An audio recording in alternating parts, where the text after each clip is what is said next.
ದೇಶವ್ಯಾಪಕವಾಗಿ ಆರ್ಎಸ್ಎಸ್ನ ಭಯೋತ್ಪಾದನೆಯನ್ನ ಸಂವಿಧಾನಬದ್ಧವಾಗಿ ತಡೆಯಬೇಕಿದೆ. ರಾಮನವಮಿ ಹಬ್ಬದ ಹೆಸರಿನಲ್ಲಿ ಸುಮಾರು 14 ರಾಜ್ಯಗಳಲ್ಲಿ ನಡೆದ ಹಿಂಸಾಚಾರಗಳು ಆಕಸ್ಮಿಕವೋ ಕಾಕತಾಳೀಯವೋ ಅಲ್ಲ, ಪೂರ್ವ ನಿಯೋಜಿತ ಷಡ್ಯಂತ್ರವಾಗಿದೆ ಎಂದು ಎಸ್ಡಿಪಿಐ ಮಂಡಲಾಧ್ಯಕ್ಷ ಅಶ್ರಫ್ ಬಡಾಚೆ ಆರೋಪಿಸಿದರು.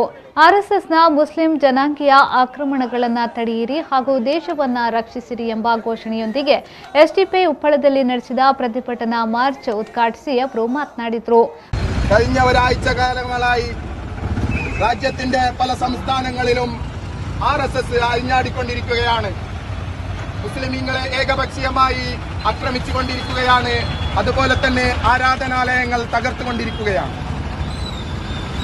ഇതിനെതിരെ രാജ്യത്തെ മുഖ്യധാരാ രാഷ്ട്രീയ പാർട്ടിക്കാരൊന്നും ഒരക്ഷരം പോലും മിണ്ടാത്ത ഒരവസ്ഥയിലാണ് നാം കണ്ടുകൊണ്ടിരിക്കുന്നത്.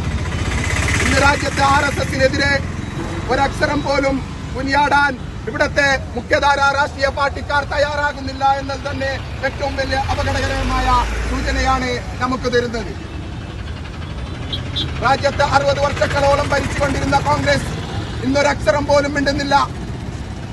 അള്ളാഹും റസൂലും കഴിഞ്ഞതിന് ശേഷം ഇന്ത്യൻ നാഷണൽ കോൺഗ്രസ് എന്ന് വിശ്വസിച്ചിരുന്ന ഒരു സമൂഹത്തെയാണ് ഇന്ന് ആർഎസ്എസ് രാത്രിയും പകലുമില്ലാതെ പള്ളികളും അതുപോലെ തന്നെ ആരാധനാലയങ്ങളും അതുപോലെ തന്നെ മുസ്ലിമീങ്ങളെയും സ്ത്രീകളെയും ആക്രമിച്ചുകൊണ്ടിരിക്കുമ്പോൾ അതിനെതിരെ ഒരക്ഷരം പോലും മിണ്ടാൻ, അതിനെതിരെ ഒരു പ്രതിഷേധ പ്രകടനം പോലും നടത്താൻ ഇവിടുത്തെ കോൺഗ്രസോ മറ്റു മതേതര രാഷ്ട്രീയ പാർട്ടിക്കാരോ തയ്യാറാകുന്നില്ല. ಪ್ರತಿಭಟನಾ ಮಾರ್ಚ್ನಲ್ಲಿ ನೇತಾರರು, ಕಾರ್ಯಕರ್ತರು ಸೇರಿದಂತೆ ಹಲವಾರು ಮಂದಿ ಪಾಲ್ಗೊಂಡಿದ್ದರು.